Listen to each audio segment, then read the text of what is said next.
I just feel so comfortable with friends here that I was just getting kind of relaxed. But I'm going to start off by making some remarks. Everybody please have a seat. It is wonderful to be with all of you. I want to thank Jude and the whole panel here of outstanding young people who are going to participate in this panel. I want to thank our outstanding Interior Secretary, Sally Jewell.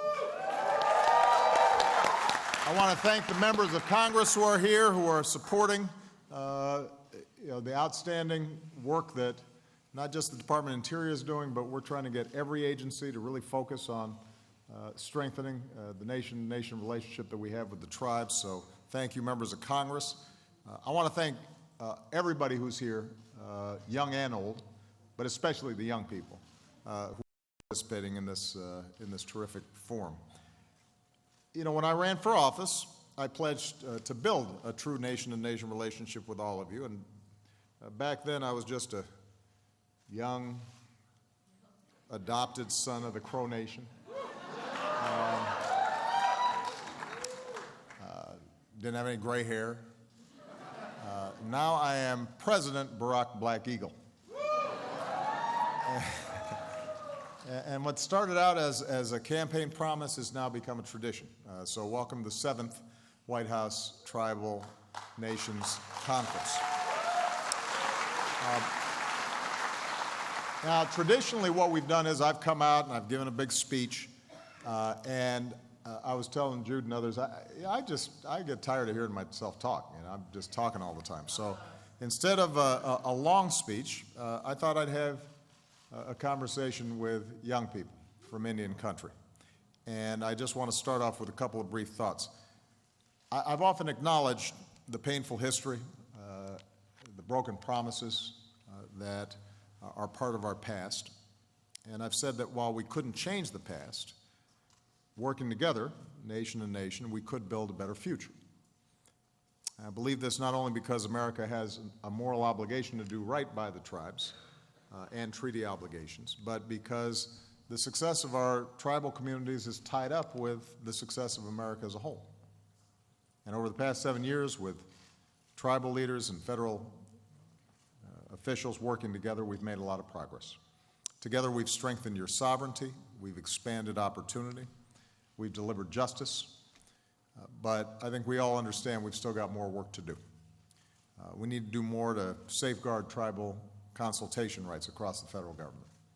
We can continue to help to consolidate and restore tribal homelands. We need to create more opportunities for tribal communities. And that's why the budget I sent to Congress this year would have increased our investments in Indian country by $1.5 billion. And we need Congress to show that same support for Indian country. And one of the reasons I'm so invested in your success is because I've gotten to know so many of you, and we've become friends. And I've visited more Indian country than any sitting president.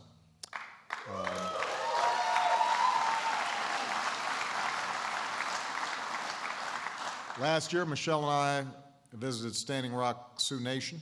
Then we invited many of their young people to the White House. This year, I met with young people in the Choctaw Nation of Oklahoma. In Alaska, I met with Native communities and witnessed how climate change threatens their livelihoods as we speak. And I reiterated my commitment to working with tribal nations to protect your national resources and honor your heritage, as we did with Denali. So moving forward, we'll also review tribal proposals to permanently protect sacred lands for future generations. While I was in Alaska, by the way, I also had a salmon spawn all over my shoes. Which I was told the salmon was happy to see me.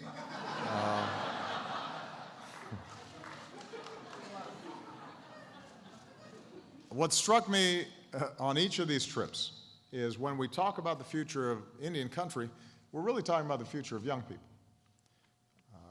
I don't need to tell you the enormous challenges that they face.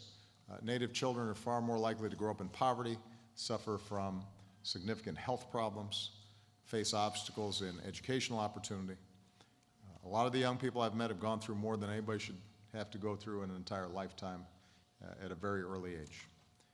losing family members to violence or suicide or addiction, and struggling with the kind of poverty that is unacceptable in the richest nation on earth.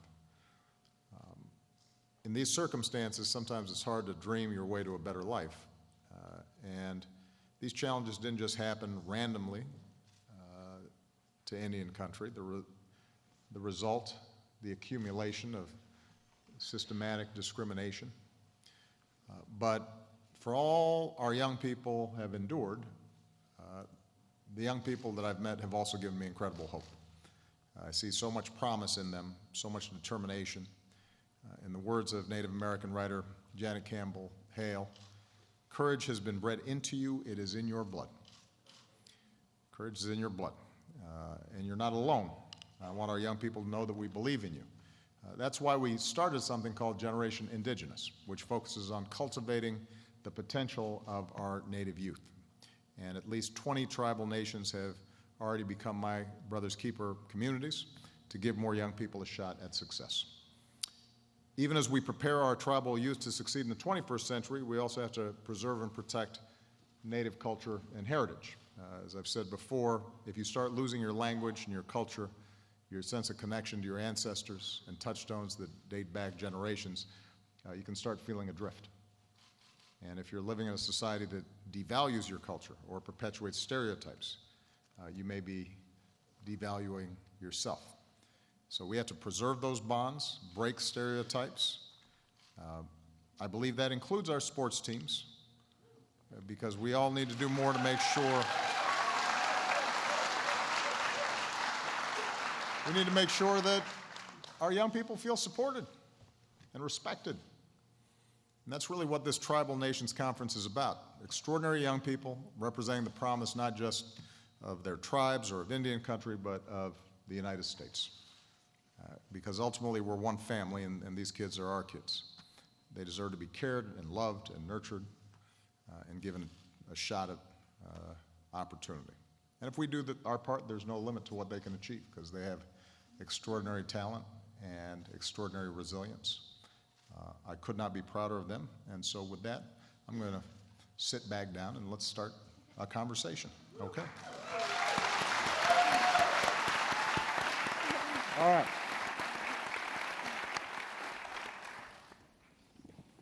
Good afternoon and welcome to the final session of the 2015 Tribal Nations Conference. Before we get started, I would like to briefly introduce myself. My name is Jude Schimmel. I'm 21 years old and I'm a member of the Confederated Tribes of the Umatilla Indian Reservation.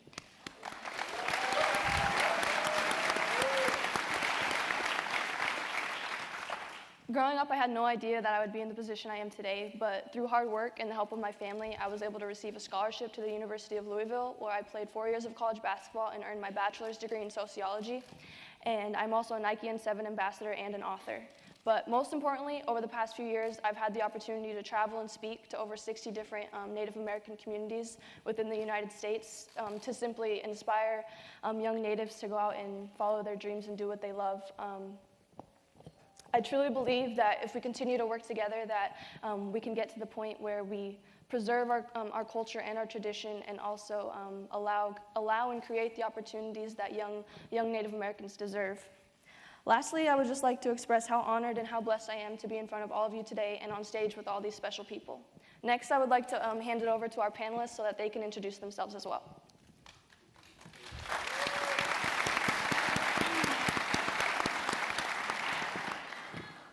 Shishida, Shishiji, Tatiana, Tiknor, Shlanchi, Dina Ina Klinket Upik Shlanchida, Dugatnu, Shugu, Shakaya, Halanda, Idi Shunta, Hutan, Katna, Haluda. This is me, this is who I am Tatiana Tiknor, I am Dina Ina Klinket in Upik, and I was born and raised in Anchorage, Alaska, and I am 16 years old.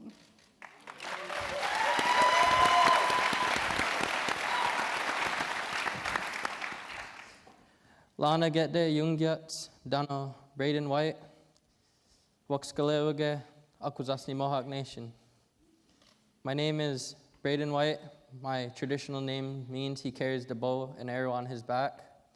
I'm from the Mohawk Nation. I'm 21 and I'm of the Bear Clan. And I would just like to say that, they tried to bury us, but what they were burying was the seeds for change, and look at, we're all blossoming now.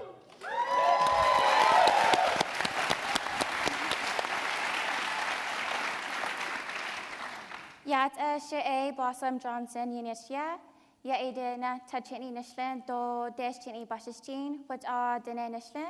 My name is Blossom Johnson. I am Navajo and from Black Mesa, Arizona.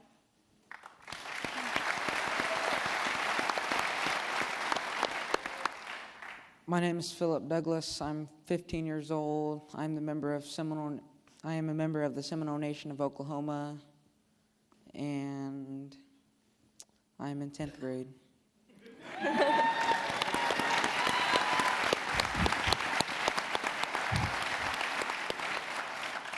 So before we get started, I would just like to clarify and let you guys know that in addition to the panelists' questions, we also have a couple that we got from the online community through the hashtag #JenIAsksObama.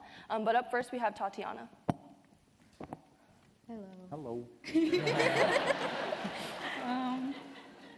So my question is there any way you can get teachers to understand Alaska Native and American Indian students more better, and is there a way that we can get rid of or eliminate stereotyping and racism within schools?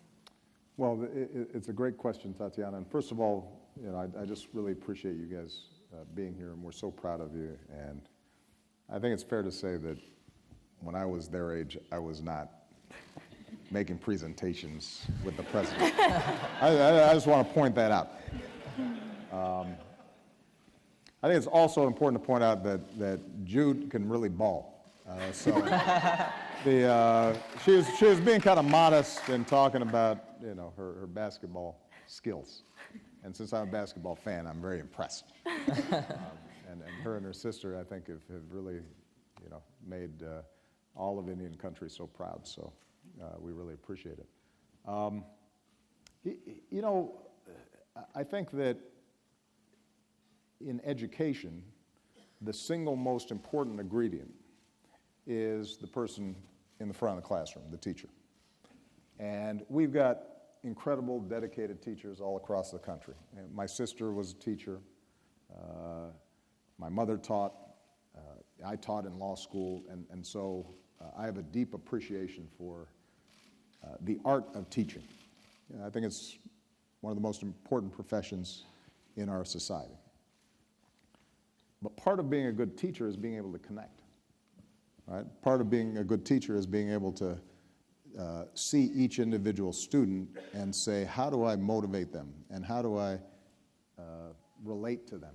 And how do I make sure that the subject matter that is being taught, whether it's math or science or history or English, that I find a link between what's being studied and what people feel and what they've gone through in their lives.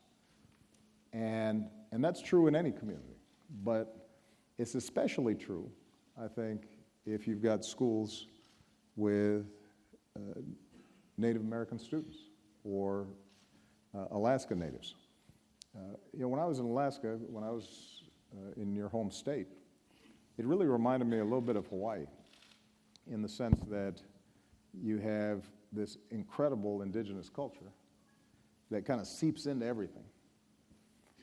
But sometimes it's not reflected in the curriculum, and it's not reflected in how the schools are teaching and interacting and what the reading materials are. And so I think we have a special obligation to focus on that. And one of the things that we've asked, that I've asked Sally Jewell to do is for those schools that are, in the Bureau, under Bureau of Indian Affairs jurisdiction, that we revamp the curriculum to get a lot more input from the students and from the Native community, and provide more local control so that we are helping to shape and assist what's going to work for those students. For schools that are basically state-run or local school districts, but have a large Native population, what we're doing is we're giving grants to help those school districts think about these issues in a much more serious way. And I guess to your last question, in terms of eliminating racism or stereotypes, that's an obligation of the entire society, but it's especially important in the school. And so my expectation would be that anybody in authority in a school is being very clear the first day kids walk in as to what's acceptable and what's not in terms of how they're interacting with each other, how they're respecting each other, how they're respecting different cultures. If a school's not doing that, it's failing. And one specific element of this that I know talked about, but I want to give some credit right now is on this issue of schools and mascots, because if you walk into a school the first day and you're already feeling that stereotypes are embedded in the culture and the cheers and all that kid is feeling set apart and different. And so I want to give credit to Adidas, and I know a number of their officials are here today. They've really come up with a smart, creative approach, which is to say, all right, if we can't get states to pass laws to prohibit these mascots, then how can we incentivize schools to think differently? And so what Adidas has done is it said to the 2,000 plus schools that still have Native American or Alaskan Native mascots, it said, you know what, we will work with you to redesign your entire sports brand.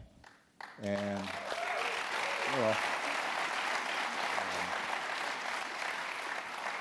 I don't know if Adidas made the same offer to a certain NFL team here in Washington, but they might want to think about that as well. But I tell you, for Adidas to make that commitment, it's a very smart thing to do, because those schools now really don't have an excuse. What they're saying is one of the top sports companies in the world, one of the top brands in the world, is prepared to come in and use all their expertise to come up with something that's really going to work and that the entire community can feel proud of and can bring people together and give a fresh start. And I really want to give them a lot of credit for taking that step.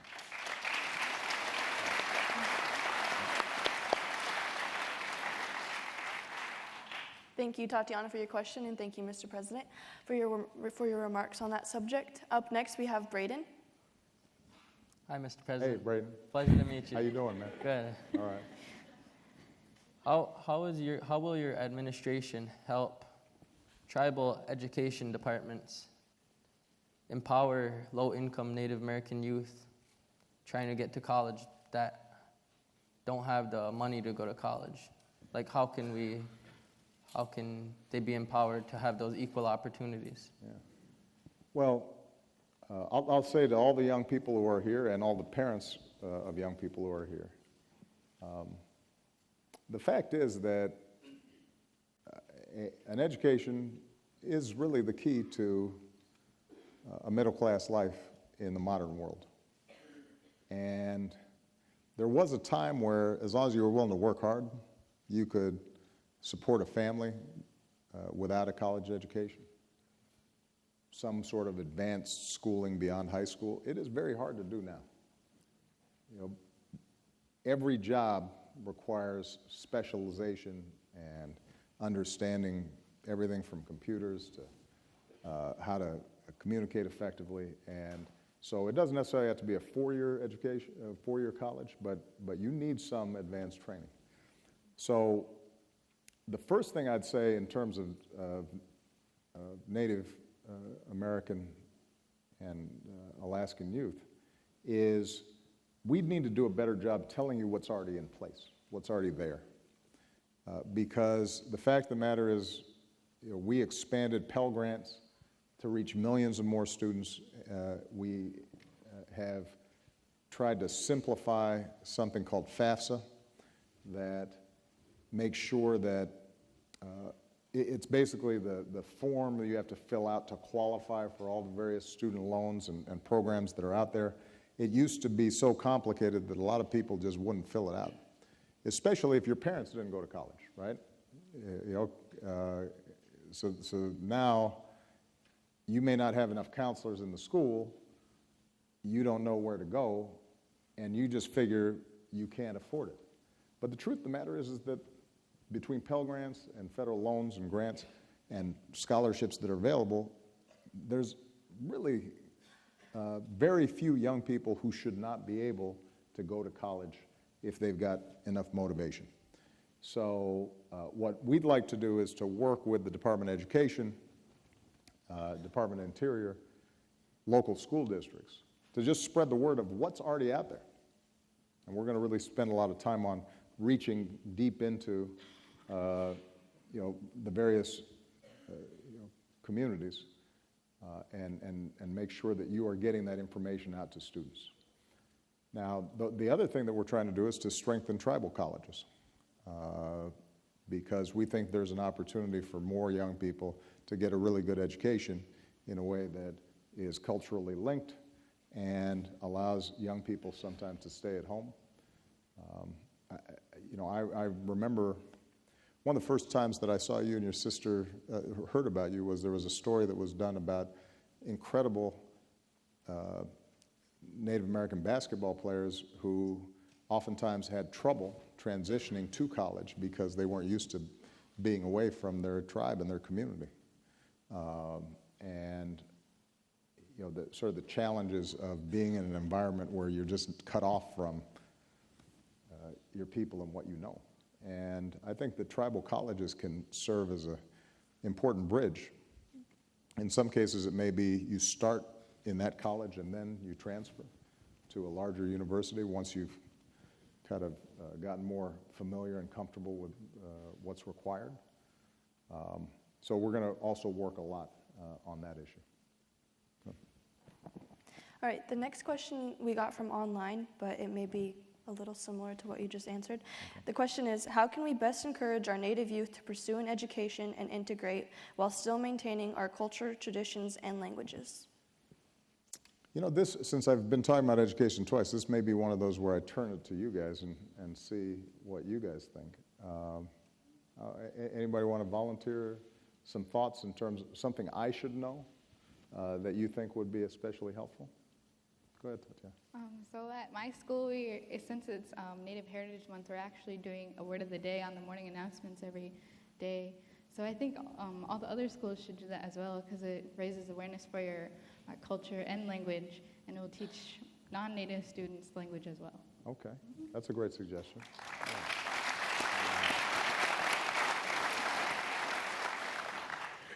Blossom, you got any thoughts on that? Well, for the education part where students can't pay for it or are having trouble paying for it, is I've noticed that some after-school programs can probably provide more information about scholarships, fellowships, and maybe even grants to go to college. Yeah, I think you're absolutely right. If we don't have enough counselors in the schools, then having tribal organizations, non-for-profit organizations, kind of fill some of those gaps. I think that's really important. What do you think? She pretty much touched on. Okay. My man's kind of low-key over here. He's just...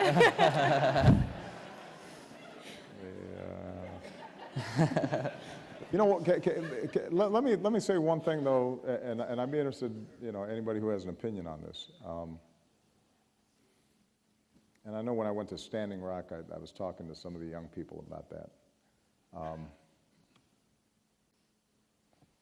Part of the challenge here for young people, I think this is true for all young people, but especially true sometimes for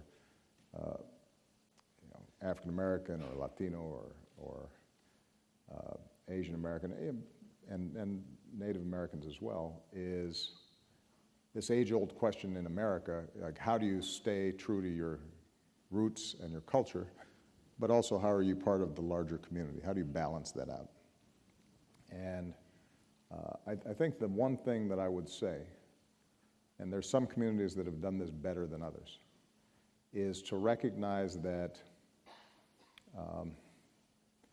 in order for young people to be successful today, you're not cut off from the rest of the world. You have to compete. You know, you have to have knowledge which will empower you about how the world works.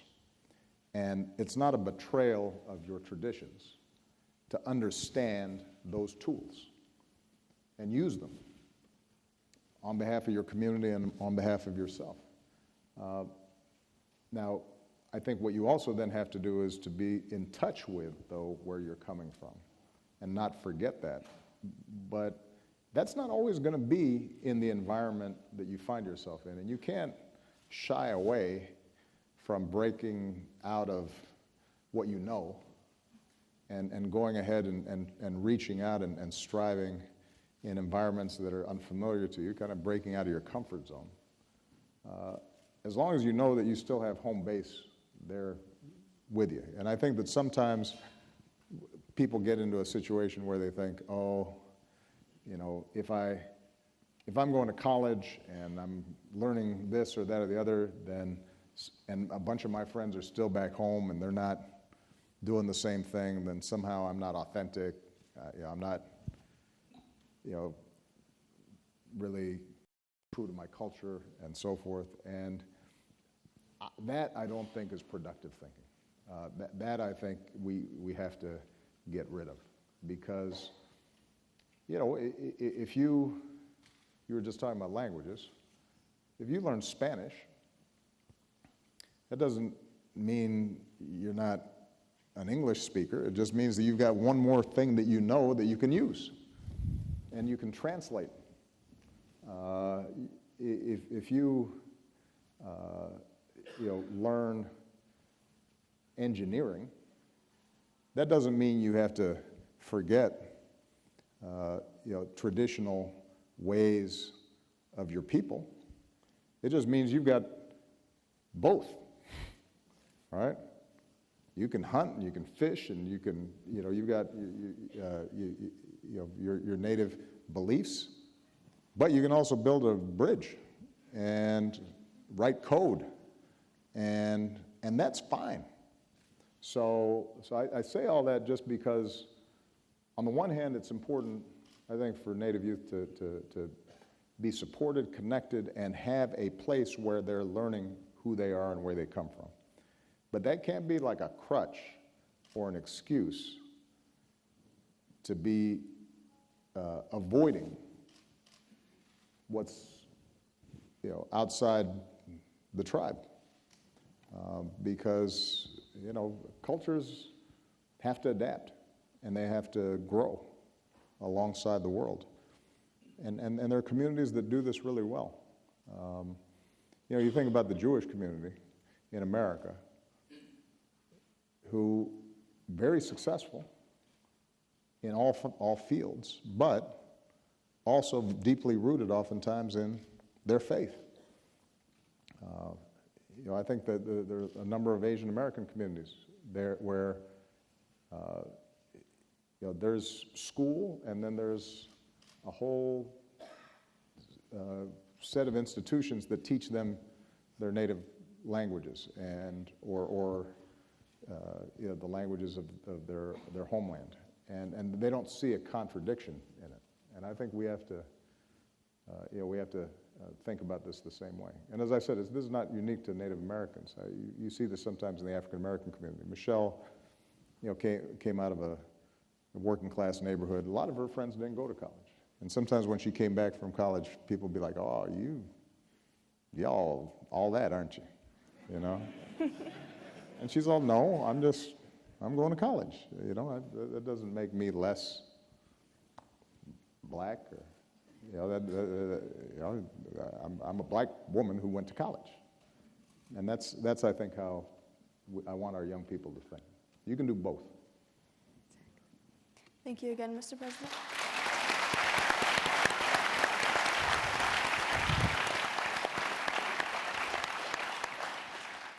Up next is Blossom with her question.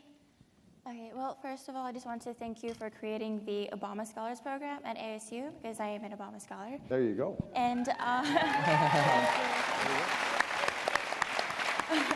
okay, so I really want to speak about poverty because I currently live on the Navajo reservation. Well, right now I'm in school, but I live on the reservation too. When I go home, I don't really have a suitable home, and I don't have running water or electricity. So I understand that you went to visit the Standing Rock Sioux Nation, and I know I've seen pictures of the reservation. So, okay, I want to know what kind of programs you have to offer Native American communities who have the worst housing and living conditions. Well, a lot of this is run through, traditionally has been run through the Bureau. Mm-hmm. And let's face it, for decades, it was underfunded. Mm. It was oftentimes not well managed. It was kind of an afterthought. And part of the reason why, when I came in, we started this conference was to make sure that we had a direct nation-to-nation relationship with all the different tribes. And our first thing was to just listen to people and find out, what is it that you need? What are you trying to do? What are the opportunities that you have? And then we'll try to design ways to help based on what it is that you think would make the biggest difference. Because obviously not every tribe's the same. I mean, there are now tribes that are doing really well because of gaming or because of natural resources that they've been able to harness, have development ideas that they're moving forward on. And then there are other communities that are having a tougher time. So the first thing is for us to listen to each tribe and find out, okay, what can we do?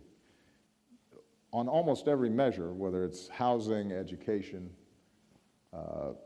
economic development, healthcare, we've been trying to boost resources that are available. And that's really important, so we're really focused on how do we build up the infrastructure in reservations that are having a tough time. It's not acceptable that anybody doesn't have running water in this country, right? So that's just a straightforward matter of getting the help from Congress to help build out the infrastructure that people need. But one of the things that I've learned in conversations with a lot of the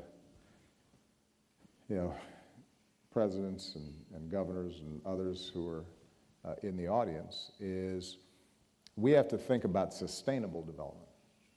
So the idea is not just that the tribe is getting money from the federal government.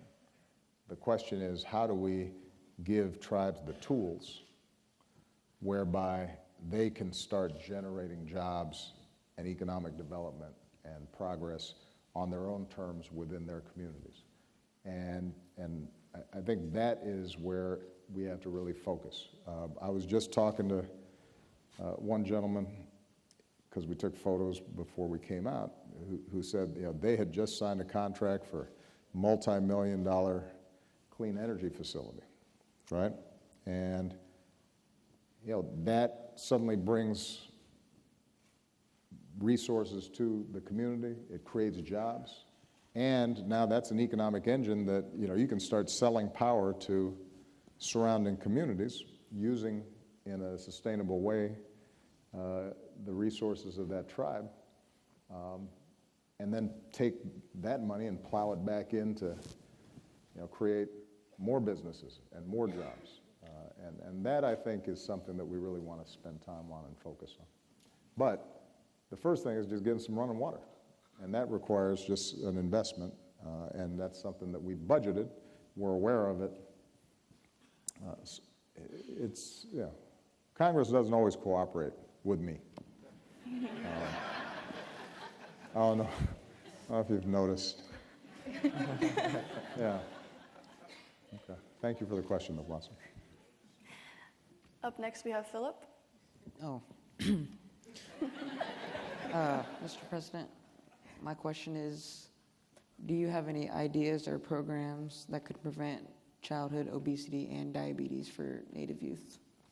Absolutely.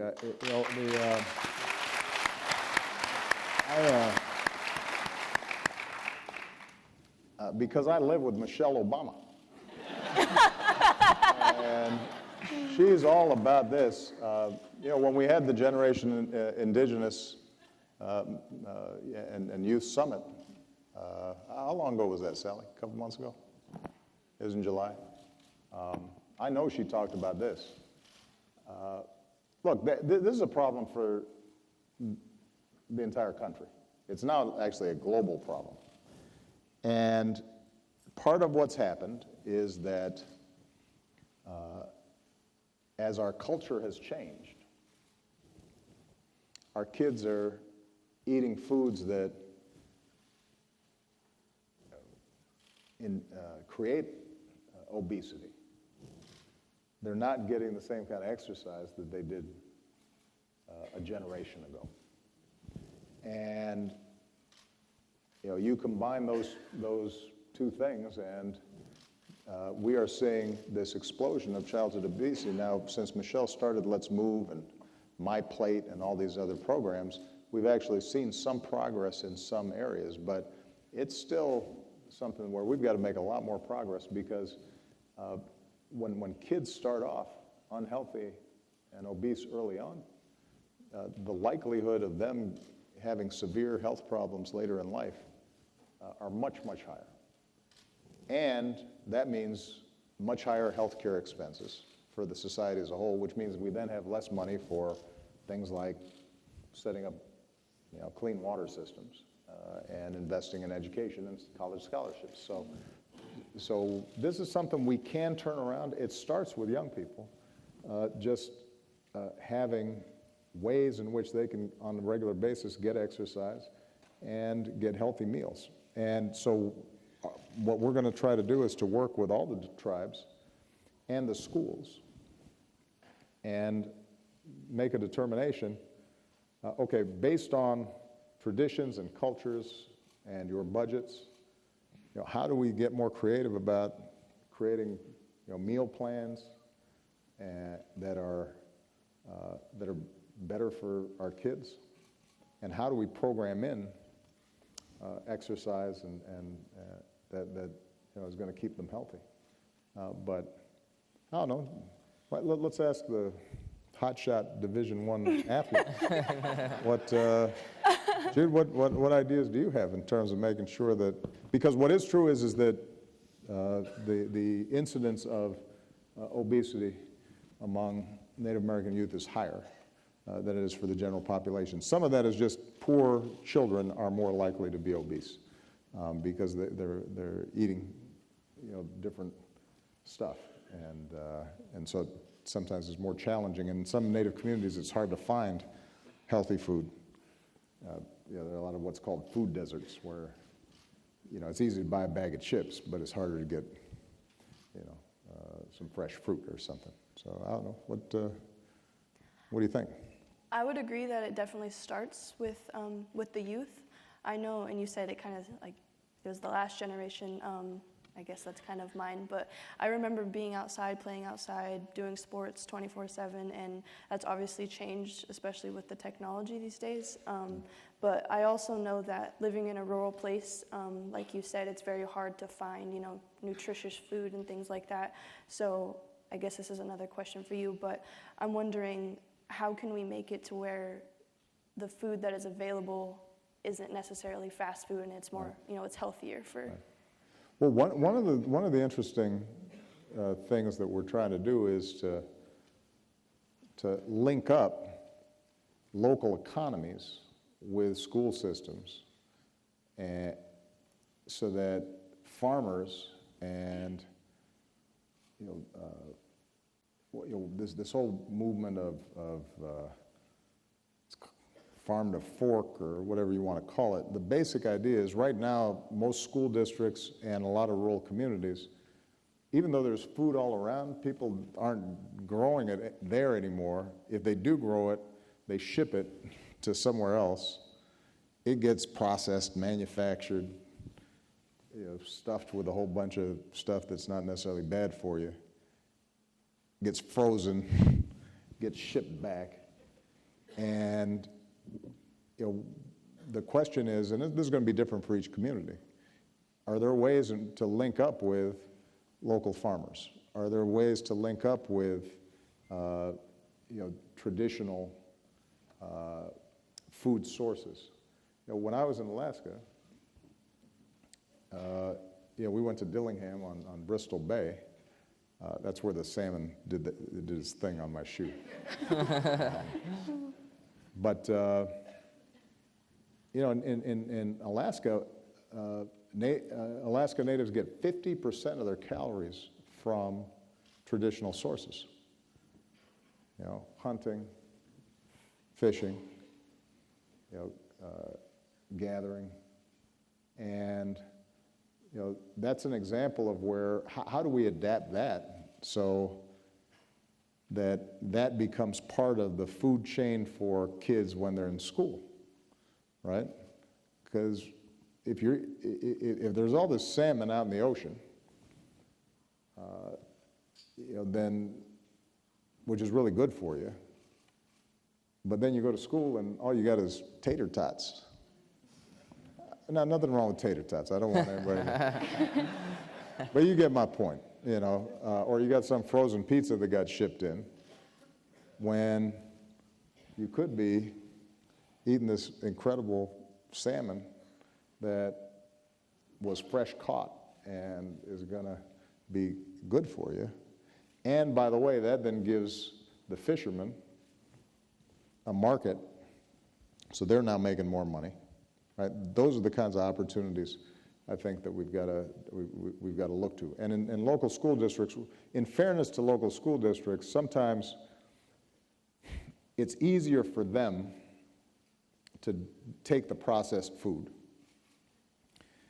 And one of the problems that's happened in the way schools are organized these days is recess is so short and lunch breaks are so short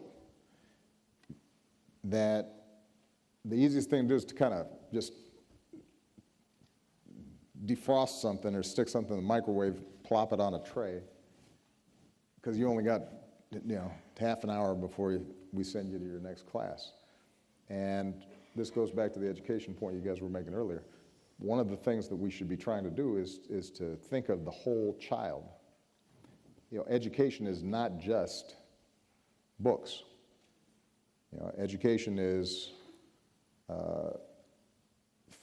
physical fitness. Education is the arts. Education is music and dance and movement and learning how to eat right. And if we have schools that are not designed to do all those things and take care of the whole child, then we're probably making a mistake. Okay.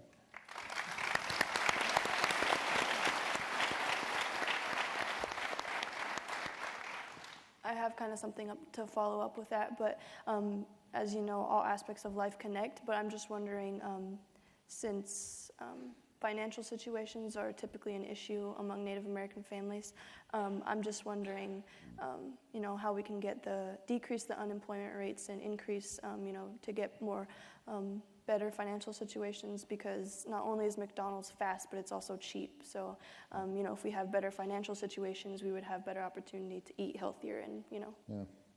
Well, as I said before, I think that we're working with tribes to come up with economic development strategies.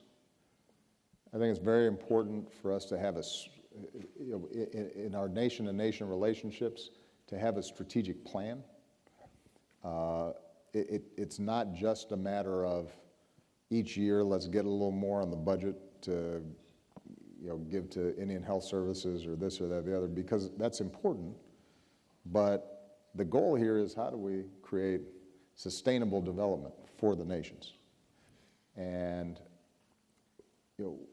whether it's through clean energy projects, whether it's through tourism and that's controlled, but the tribes benefit from it, whether it's utilization of native lands, whether it's starting incubators for small businesses on the reservation. All those things have to be stitched together. So if we're building a road in Navajo country, let's make sure that that road connects to a hub that makes it easier for Navajo to engage in commerce with the local community, right? If there are things that the tribes are purchasing from the outside, is there a way to start a business where it's produced on the inside? Because if the tribe's spending money, it'd be useful to find areas where potentially you could, a young person like you starts a business and suddenly you're producing the pencils or the lunches or what have you. And then that money gets recirculated, and that increases incomes for everybody. But as I said, I think when you look now at communities that are most successful, nothing's more important than young people and talent and education. The most important way that Indian country is going to improve its economic prospects is to make sure every young person has the skills and talent they need to succeed. And in some cases, that's going to be because they come back to a reservation and start a business, or they're managing a non-for-profit or a tribal development organization. In some cases, it's going to be, yes, they leave the reservation and they're working, they're succeeding, they're making money, and now they're finding ways to reconnect with their community. And both things are legitimate, right? There's nothing wrong. If anybody here on this panel, Blossom, if after you graduate, you decide, I want to be a business person, and you're successful, I have confidence that you're going to stay connected to Navajo country, and you're going to then be able to give back, and you're going to open up opportunities for cousins and brothers, and not just by way of example, but because you're part of that community, part of that tribe, and that is going to be part of how we also grow the economy. So young people investing in education and really being focused on being able to compete in the larger economy, that's really important as well. Our next question is, we got it from online also. It is, what measures are you and your team taking to ensure the next administration pays attention to Native voices? Well, I got to admit, I'm biased here. I'm really trying to make sure it's a Democrat. But I know, there's some, there's some Republican members of Congress who, represent Native communities and are really of these issues, like Tom Cole and, Oklahoma. And so, I don't want to sound too partisan. Part of what we've done is, we've tried to institutionalize just new practices. And my expectation is whoever's the next president, they're going to see that we've been able to build, I think, some real trust with, tribal nations. And if they're smart, they'll want to continue what we've done, because I think we're really making progress. And the good news is that the tribes now know what's possible, so they can hold accountable the next administration and say, hey, we were meeting with Obama and his team once a year, and they were going out and visiting us and doing all kinds of things, and we haven't seen you, right? And I think that that can make a difference. But I do think it's important for the next president to be able to articulate very clearly how they're going to interact. One thing I'm proud of, because a lot of you I knew before I was president, I made a commitment. I made a promise about what I would do, and I've done it. And, but it starts with, as you're listening to various candidates, making sure that you ask them now before you offer them support, and that's true whether it's a Republican or a Democrat. Okay, here's what we've been able to build over the last 7 years. Are you committed to continuing it? And if they say yes, then now you've got something, you know, that you can hold them accountable to.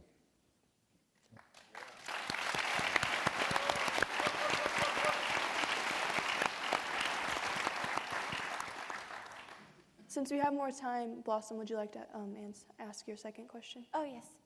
Well, I just wanted to let you know that I lost 4 friends to suicide since middle school, and I want to know how your administration can support health and mental wellness of Native youth and our veterans. Well, you know, there are 2 different groups. Right? Veterans have some very specific needs, and through the VA, we are really focusing on this. And in the Department of Defense, when people are still in uniform, we're focused on this. Letting people know that it's not a weakness, it's a strength for you to seek out help when you are suffering from severe depression or other challenges like that. With respect to young people, I'd be interested, this is one where I think I'd really like to hear from all of you. Because this is a story I hear too often. When I was at Standing Rock, I mean, it was just the number of stories that I heard was heartbreaking. We can provide more resources, and we are doing so. I've asked Sally and others to really focus on how do we prevent suicide, addiction, provide more mental health services and counseling. But I think I'd love to hear from you guys, who are, in it. What you think would make the biggest difference, what you think would be most helpful. So I don't know, since you asked it, Blossom, why don't you? Well, I feel like it's very taboo to speak about it in Native American communities, especially the older adults might think that it is.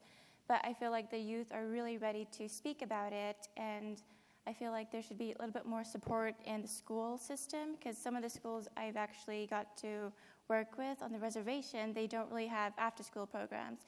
They have they're like really strict on education, but there's really nothing that can connect you to your culture after school or teach you some of your traditions after school. But I feel like some of these are very important to youth, and I don't know, there might be some kind of like cultural identity or identity loss, and some of them might be confused and feel like there's no help.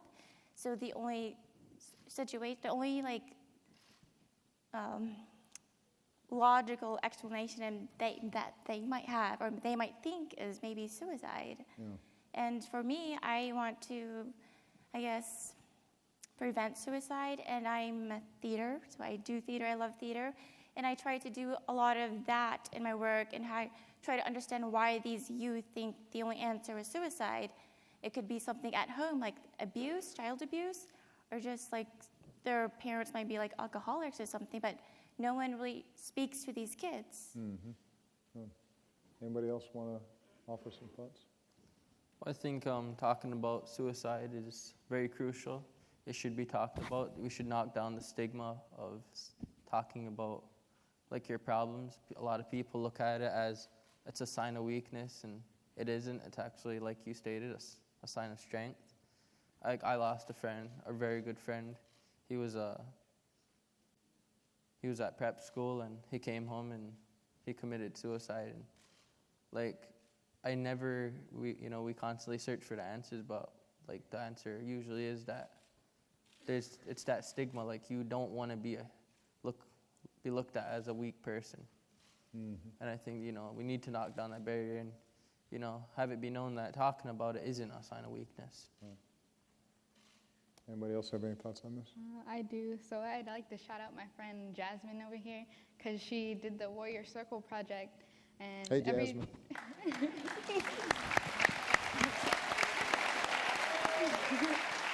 So what's the Warrior Circle project?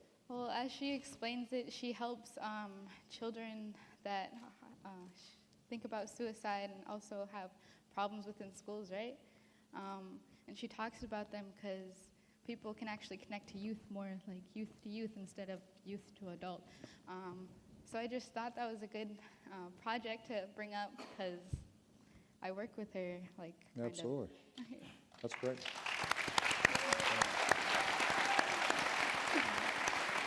Jude, do you have any thoughts on this? Through my experience of traveling and speaking and seeing a lot of Native Americans across the country, I've also come to realize that and growing up and living on a reservation, I've realized that young Native Americans do struggle with whether it's emotional or mental or physical abuse. I know that it can be frustrating being a young Native American and in a society that you feel like you really are the minority and things like that. But I just feel like we, as Native people, need a resource or need an outlet. And a lot of the times I feel like young Native Americans are scared to speak about it, whether it's because they feel like they're weak or because, whatever the reason might be. But I know it's easier said than done, but we need to get through to them to let them know that, that really isn't the answer and that you need to find somebody to talk to. But, how do we get that through to them? Right. Well, one of the things, I talked about Generation Indigenous. The goal is to get Native American youth leaders to be able to network with each other nationally. And then we're trying to set up a youth network digitally, right, through the internet, so that, if there's a good idea like the one that Tatiana was just talking about, a program that we know is working, then somebody across the country can learn about it and try to set up a similar model and share ideas. And I think one of the things that I'm hearing a lot of you guys saying is that making sure that young people are supporting each other is really important because adults have to be there. But I will tell you from my experience talking to Malia and Sasha that sometimes when I'm talking to them, I sound like, you guys ever see Charlie Brown Christmas? Charlie Brown Christmas. It's like, wah, wah, wah, wah, wah. You can just tell they're just looking at me, but the words make no sense to them. But I think that how their peers are supporting them and talking to them and encouraging them a lot of times can make even more of a difference than what they're hearing from adults. Now, obviously, if somebody's got a severe depression, that's a medical issue, and they may need medical help. If somebody, even at a young age, has an addiction, they need help. If they are experiencing abuse in the home, then they need adult help and law enforcement help to prevent that, right? And you're right, it has to be talked about. And we have to be honest about it. But sometimes with young people,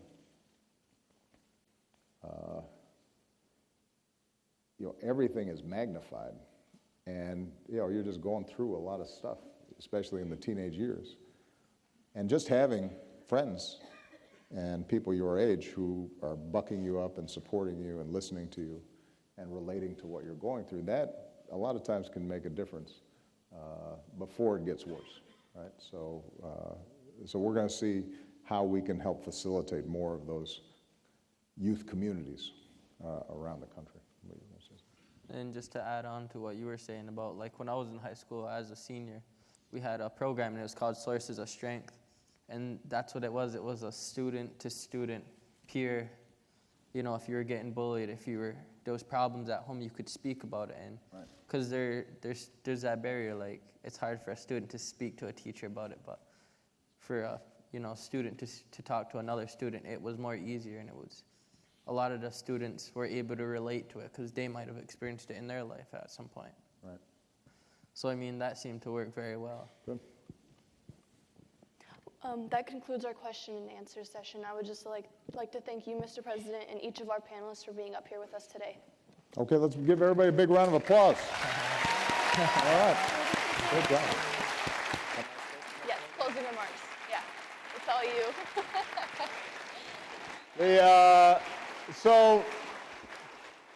Jude just said I'm supposed to make closing remarks. And the only thing I want to say in closing is just, this is an example of the incredible talent and potential of our young people. And it's true in every tribe across the country. We have a huge stake as a country in making sure that they get opportunity, that their voices are heard. And I want to be a partner with you to make sure that every possible door is open to them. Okay? And they inspire me. You guys inspire me. You make me feel good. Thank you, everybody.